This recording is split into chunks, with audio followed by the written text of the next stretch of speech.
Have you ever screamed at the sky, begging it to stop raining? Ever looked at someone who betrayed you and asked, why? Have you sat at the edge of your bed at 2 a.m., feeling your chest tighten, not from pain, but from powerlessness? If so, Epictetus was talking to you. Some things are up to us, and some things are not. A warning, a map, a lifeline, but only if you're ready to hear it. In this video, we'll explore Epictetus's timeless warning, unfolded across 8 parts, each one a step toward unshakable inner control. Part 1. The sphere you do not own. Most people spend their entire lives trying to rearrange the world. They argue with strangers online. They obsess over the past. They clutch expectations like swords, convinced they can bend reality to their will. But the world doesn't ask for your permission. Epictetus, a former slave who found peace in chains, taught this: you control almost nothing. Not your body, not your reputation, not your job, not even your next breath. You are but an actor in a play. The length of the play is not up to you. The role is not up to you. You can be cast as a beggar or a king. You might be assigned a short act or a long one. But the only thing you ever truly own is how you perform your role.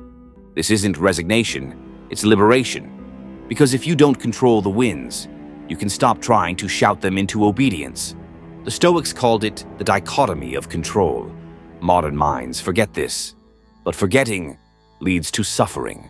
Because the moment you try to govern the world governs you. And what happens when something mocks your effort? When someone insults you, disagrees, slights you? You break, because your hands were wrapped around something you never held to begin with.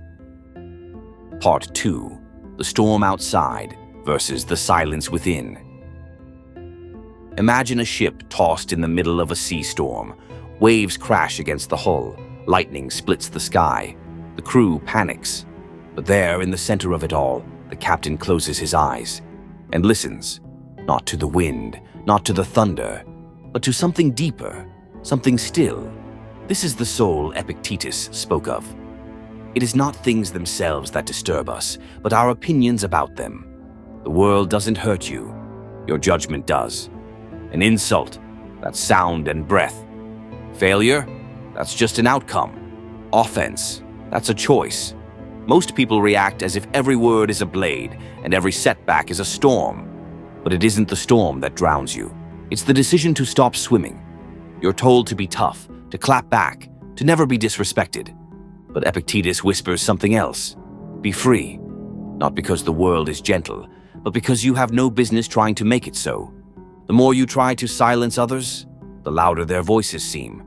But when you become deaf to offense, something strange happens. You hear peace. Part 3. The offense is yours, not theirs.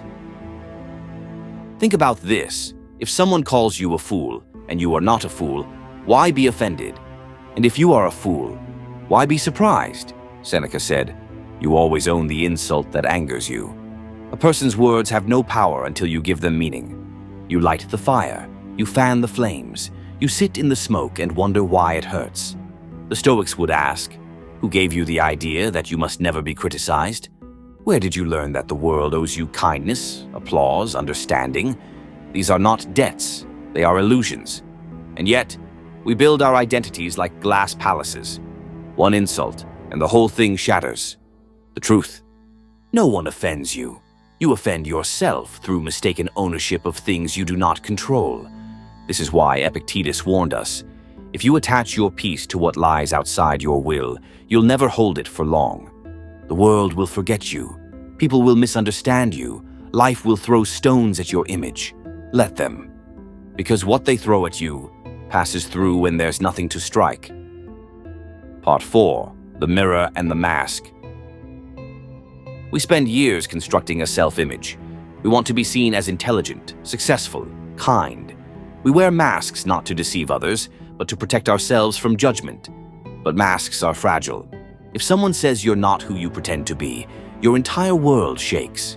Because deep down, you fear they're right. If you wish to be invincible, said Epictetus, then enter no contest in which victory is not under your control. Here's a hard truth.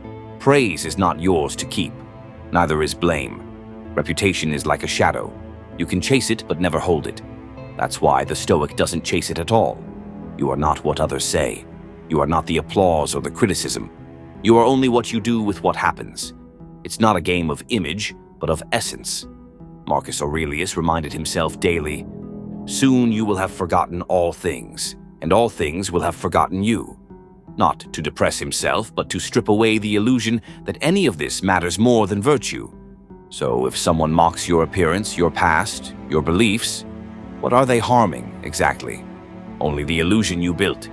Break the illusion, and there's nothing left to bruise. Part 5. The slave who was freer than kings. Epictetus had no wealth, no fame, no control over his circumstances. He was born a slave, crippled, owned by another man. And yet, when his leg was twisted by his master, he said calmly, "If you continue, you will break it." The master did. "I told you so," Epictetus said without a trace of anger.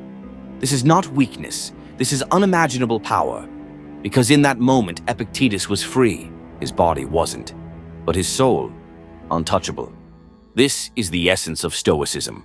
You don't need ideal conditions to live an ideal life. You don't need people to agree with you.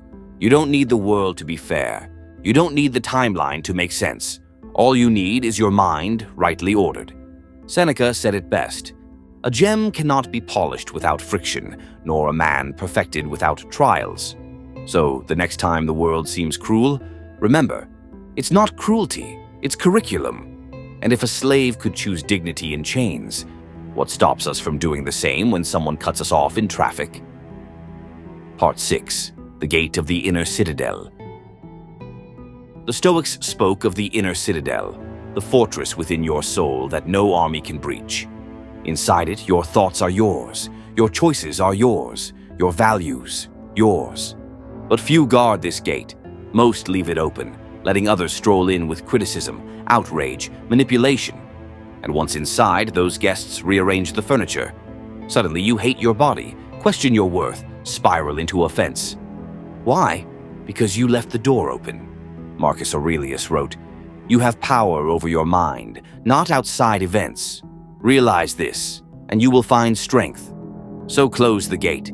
Let the world rage outside. Let others be cruel, petty, or wrong.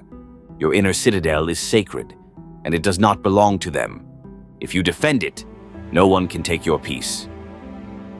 Part 7. The only true offense. Here's a paradox. The Stoics were not emotionless. They simply felt emotions that belonged to them. Anger, jealousy, pride, these were parasites, feeding off false beliefs. But joy, contentment, compassion, these were natural fruits of a mind in harmony with nature. So when someone insults you, the Stoic asks, did you lose virtue? Did you betray your reason? Did you become less just, less wise, less disciplined? If not, then where is the harm? No man can hurt you, said Epictetus, unless you allow him to. The only true offense is the one you give to yourself. When you forget who you are, if you abandon reason to strike back, if you forsake dignity to win, then you've lost not just the battle, but your soul. The cost of taking offense is always greater than the offense itself. Part 8. The Last Freedom. In a world addicted to outrage, the Stoic is strange. Where others protest, he reflects.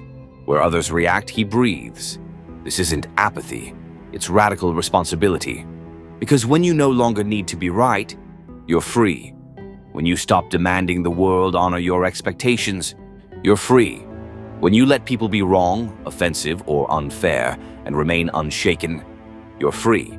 This was Epictetus's final warning, whispered through the centuries. Freedom is not achieved by satisfying desire, but by eliminating it. And that includes the desire to be understood, to be liked, to always be treated fairly. Let it go, because what you do control is enough. So the next time someone mocks you, the next time life deals an unfair hand, the next time you feel rage boil in your chest, pause, ask, is this within my control? And if it isn't, let it go. Because you control nothing but this, your judgment, your choices, your response, and that is everything. If this spoke to something silent in you, if you felt the weight of other people's words and you're ready to walk lighter, subscribe.